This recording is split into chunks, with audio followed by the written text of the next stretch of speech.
ഇപ്പൊ നമ്മൾ എവിടെയാണെന്ന് ചോദിച്ചാൽ നമ്മൾ മൂകാംബികയിൽ പോയിട്ട് തിരിച്ച് വരുന്ന വഴിയാണ്. ഇതാ ഉടുപ്പി ഗാർഡൻസ് എന്ന് പറയുന്ന ഒരു റെസ്റ്റോറൻറ്റിൽ ഫുഡ് കഴിക്കാൻ കയറിയതാണ് കേട്ടോ. ഉടുപ്പി, ഉപ്പള ഇതുപോലെയൊക്കെയുള്ള സ്ഥലങ്ങൾ കണ്ടപ്പോഴെല്ലാം ഞാൻ എൻ്റെ കസ്റ്റമേഴ്സിനെ ഓർമ്മിച്ചു കേട്ടോ. കാരണം ഇവിടെയൊക്കെ സ്ഥലങ്ങളിൽ എനിക്ക് കസ്റ്റമേഴ്സ് ഉണ്ട്. അപ്പോൾ അവിടെ വെച്ചാണ് ആമി കണ്ണ് മിഠായി കണ്ട് അത് വേണം എന്ന് പറഞ്ഞ് കരഞ്ഞത്. ഞാനും വാങ്ങി വരണം. എനിക്കും ഇതെന്താണെന്ന് അറിയാനുള്ളൊരു ത്വര കൊണ്ട് ഞാനും വാങ്ങി കേട്ടോ. എൻ്റെ ഡ്രസ്സിൻ്റെ കളർ നോക്കിയാണ് ഞാൻ വാങ്ങിയത് കേട്ടോ. ഇത്രയും വളർന്നിട്ടും കുട്ടിക്കളി മാറിയിട്ടില്ല.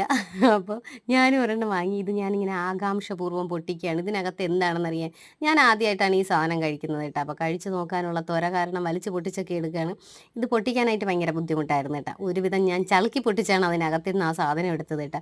വലിയ പ്രതീക്ഷയോടുകൂടി നമ്മൾ ഈ കിൻഡർ ജോയിയുടെ അകത്തിരിക്കുന്ന പോലത്തെയൊക്കെ സാധനമെന്നും പറഞ്ഞ് എടുത്തതാണ്. ആ ജെല്ല് പോലൊരു സാധനം കേട്ടോ. ഒരു രുചിയില്ല, മണവും ഇല്ല, ഗുണവും ഇല്ല, ഒരു വികാരവും വിചാരവും ഇല്ലാത്തൊരു സാധനമാണ് കേട്ടോ. ബബിൾക്കം ചവച്ച് വരിയിരിക്കുന്നത്. സത്യം പറഞ്ഞാൽ വളരെ വേസ്റ്റ്. എനിക്ക് ഒട്ടും ഇഷ്ടപ്പെട്ടില്ല, ആമിക്കും ഇഷ്ടപ്പെട്ടില്ല.